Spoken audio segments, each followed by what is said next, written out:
Hello, students, teachers, parents, history nerds. Hello, everybody, and welcome to Nutshelled History, where we lay out the facts, the good, the bad, and the ugly. Today, we're going to continue our United States history series by looking at the Great Depression and the New Deal.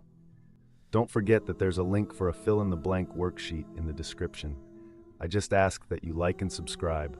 I apologize for any mispronunciations ahead of time. I do my best. Okay, the Roaring Twenties were like a big, shiny party hosted by the Republican presidents.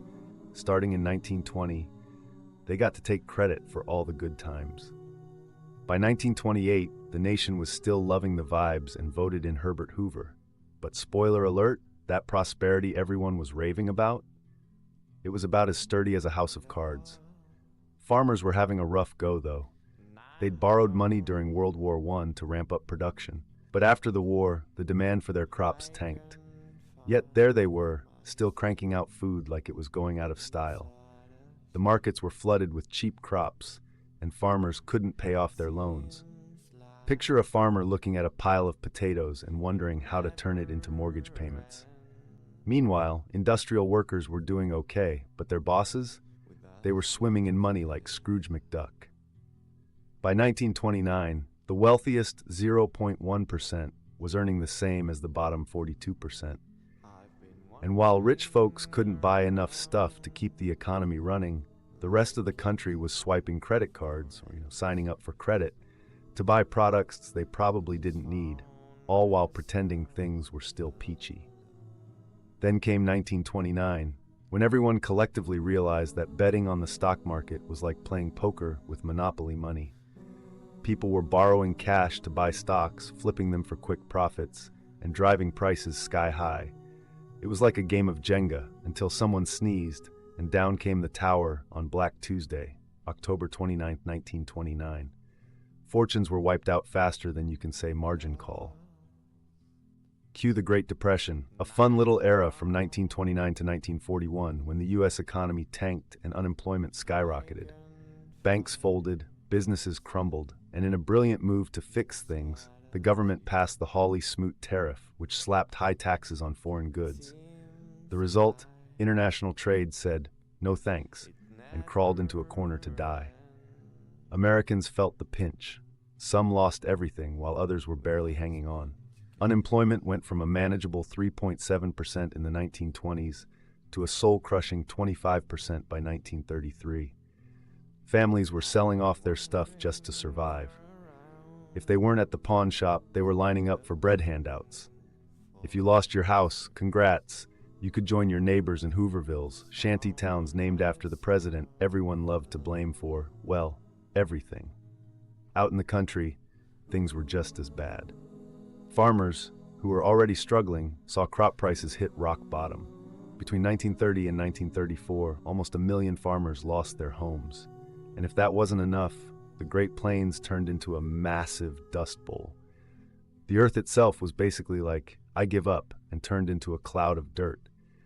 Many farmers packed up and headed to California, where they earned the nickname Okies, because sure, let's add name-calling to the list of miseries.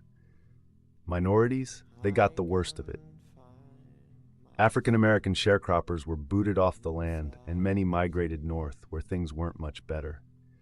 Meanwhile, in the Southwest, some Americans decided Mexican immigrants should go home, even if they had been born in the U.S., because that totally made sense. For most Americans, the Great Depression was like being stuck in a never-ending, really bad movie, except there were no popcorn breaks, and no one was yelling, "Cut." Just one long stretch of hopelessness and hardship. From bustling cities to sleepy small towns, the Great Depression swept across America like a bad cold no one could shake. And right at the center of it all was President Herbert Hoover, trying to fight this national flu with, well, some questionable remedies. At first, Hoover was convinced that the economy was just having a bad day and would bounce back naturally, like when you reboot your computer and hope the problem fixes itself. His brilliant first move? Do nothing. It's just the business cycle, folks. Chill out. Then he tried something called localism, which is basically like telling your neighbors, "Hey, why don't you fix this?" He hoped state and local governments would take care of the problem by creating jobs and relief measures. Unfortunately, local governments were broke, businesses were slashing wages like a bad barber cutting bangs, and charities were scraping the bottom of the barrel. Turns out, relying on everyone else wasn't exactly a winning strategy. So Hoover hit the next genius button, trickle-down economics. The plan was to throw some cash at bankers, who'd then throw it at businesses, who'd hire workers, and voila, economic magic. Congress even created the Reconstruction Finance Corp, or FC, to hand out loans like candy. But here's the twist. Businesses didn't always hire workers. Some probably bought new office furniture instead. By this point, Americans were starting to lose their patience with Hoover. Enter the Bonus Army, a group of nearly 20,000 World War I veterans who showed up in D.C. demanding early payment of bonuses. They set up camp, and when things got a little rowdy, Hoover called in the military. Nothing like using tanks to calm a protest, right? In November 1932, the people had enough and voted in Franklin D. Roosevelt, who crushed Hoover in the election like a landslide on roller skates. FDR came in hot with the New Deal, a series of 15 bills passed in his first 100 days that were basically an economic CPR to the nation. He had three goals: relief, recovery, and reform. Kind of like rebooting your life after a really bad breakup. One of the first things that he did was calling a bank holiday, because the bank failures were probably the most damaging part of the Great Depression. For relief, he launched the Tennessee Valley Authority, TVA, which built dams to control floods and generate electricity.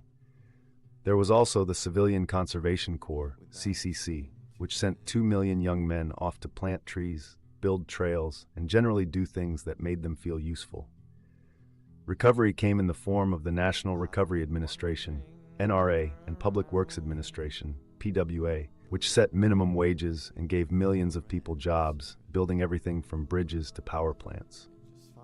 And for reform, FDR created the Federal Deposit Insurance Corporation, FDIC, to make sure banks didn't turn into giant piggy banks that never gave your money back, and the Securities Exchange Commission to keep the stock market from becoming a casino for speculators. But, like any plan, the New Deal had its critics. Some folks thought FDR was turning the government into Big Brother, while others said he wasn't doing nearly enough. Populists, especially, had a few choice words. Not one to slow down, FDR launched the second wave of the New Deal. Enter the Works Progress Administration, WPA, which created jobs for everyone from construction workers to unemployed artists. Yes, the government was now paying people to paint murals, write plays, and keep culture alive. How did FDR afford all this? By spending money he didn't have.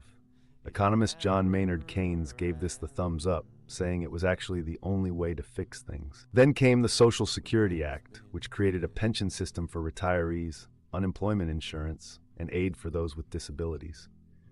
The Wagner Act gave workers the right to collective bargaining, and the Fair Labor Standards Act of 1938 brought in a minimum wage and outlawed child labor. Because, surprise, kids shouldn't be factory workers. Unions were also flexing their muscles during this time. The Congress of Industrial Organizations, CIO, was born, and in 1936 they staged a sit-down strike at General Motors, refusing to budge until management caved. Spoiler, it worked, and union members got better pay and working conditions. But not everyone was on board. The Supreme Court started tossing out key New Deal laws like they were outdated fashion trends. FDR wasn't having it, though, and tried to pack the court with 6 new justices, but that plan fell flat. Luckily for FDR, after 1937, the court stopped being such a buzzkill and started going along with his plans. By 1938, FDR decided not to push more reforms, because honestly, how many times can you save the world in one presidency? The New Deal shook up America like a surprise plot twist no one saw coming. For starters, some women finally got a chance to flex their political muscles. Eleanor Roosevelt turned the role of First Lady from White House party planner into a full-on political power position. She hit the road, fought for equal justice, and probably logged more miles than the president himself. Meanwhile, Frances Perkins, the first ever female cabinet member and Secretary of Labor, was out there helping to establish Social Security and a minimum wage, basically making sure people could retire without relying solely on their kids' spare change. But in true one step forward, two steps back fashion, the New Deal didn't really tackle workplace gender discrimination, leaving that issue to simmer on the back burner. Then there was FDR's Black Cabinet. No, it wasn't an actual piece of furniture. It was a group of African-American leaders advising him, with Mary McLeod Bethune leading the charge for racial equality. But despite their best efforts, racial discrimination stuck around like that one guest who refuses to leave the party. For American Indians, the New Deal wasn't just a revamp, it was a full home makeover. The Indian New Deal provided funds for new schools and hospitals, and in 1934, the Indian Reorganization Act gave tribal control of their lands back. Sort of a "we're sorry about all that other stuff" gesture. The Bureau of Indian Affairs even stopped discouraging traditional customs, which was a welcome break from the usual change everything about yourself routine. By the time FDR passed away in 1945, he had pulled together a wildly diverse group of Americans into what became the New Deal Coalition. This group of voters kept the Democratic Party firmly in control of Congress, and honestly, it was like the ultimate team-building exercise. Thanks to programs like the WPA, folks from all walks of life worked side by side, slowly chipping away at regional and ethnic prejudices while they built bridges and planted trees. Teamwork makes the dream work, right? The New Deal also supersized the federal government like never before. Suddenly, Uncle Sam was responsible for everything from helping children and the elderly to the sick, disabled, and unemployed. This transformation created what's known as the welfare state, basically the government becoming everyone's go-to for life's rainy days. And what about the people? What was society like and how did culture shift? The 1930s was like Hollywood's coming-of-age party, where entertainment went from a side hustle to the main event. Radio networks were the kings of the airwaves, and movie studios cranked out blockbusters faster than you could say talkie.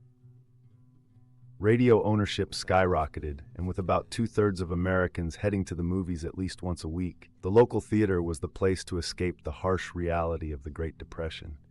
For a nickel, you could trade your worries for a trip down the yellow brick road with the Wizard of Oz, which reassured everyone that, yes, their dreams could still come true, even if it took a flying monkey or two. Meanwhile, radio turned living rooms into instant entertainment hubs. President Roosevelt cozied up to the nation with his fireside chats, making his New Deal sound like something he was selling on an infomercial. But wait, there's more. Radio dramas, comedies, and soap operas kept the masses glued to their sets. The Lone Ranger galloped onto the airwaves in 1933, and people were hooked for over 20 years. And let's not forget that time in 1938 when War of the Worlds aired, and folks thought Martians were actually invading. Talk about killer ratings. Music, too, was the perfect soundtrack to these tough times. Americans jammed to swing music, with big bands blasting away in nightclubs while others cranked up the radio at home. Blues singers poured their struggles into soulful tunes, especially reflecting the hardships of African Americans. Meanwhile, Woody Guthrie sang ballads about Dust Bowl refugees, aka the Okies, who were farming one day and dust-covered hitchhikers the next. Even the government got in on the act, funding the arts through programs like the Federal Art Project. Suddenly, public buildings were getting huge murals, because what better way to distract from economic despair than a big old painting? Photographers like Dorothea Lange hit the road, capturing the harsh realities faced by American farmers in stark, gritty detail. And let's not forget the writers. Novels featuring working-class heroes popped up all over, with John Steinbeck's The Grapes of Wrath, telling the not-so-sunny story of the Joad family, who went from the Oklahoma Dust Bowl to California in search of a better life. Spoiler, it wasn't exactly a vacation. Playwright Lillian Hellman gave audiences strong female leads, while comic strips and books brought a bit of light-hearted heroism to the masses. After all, if Superman could save the day, maybe everyone else had a fighting chance too. Now a quick recap. The 1920s were a roaring party, but by 1929 the hangover hit with the Great Depression. Herbert Hoover's laissez-faire approach didn't help as the economy crumbled, farmers struggled, and industrial workers watched the rich swim in money. Hoover's trickle-down strategies fizzled, leading to massive unemployment, breadlines, and shanty towns dubbed Hoovervilles. FDR's New Deal, full of relief, recovery, and reform, aimed to save the day with jobs, Social Security, and new agencies. Despite criticism, it reshaped America, creating a welfare state and boosting federal power. Meanwhile, movies, radio, and swing music provided much-needed escape from reality, and artists and writers captured the era's struggles. There you have it, folks. That is the Great Depression and the New Deal nutshelled. Thanks for stopping by Nutshelled History. It'd be great if you would depress your mouse clicker on the like and subscribe buttons. See y'all next time on Nutshelled History.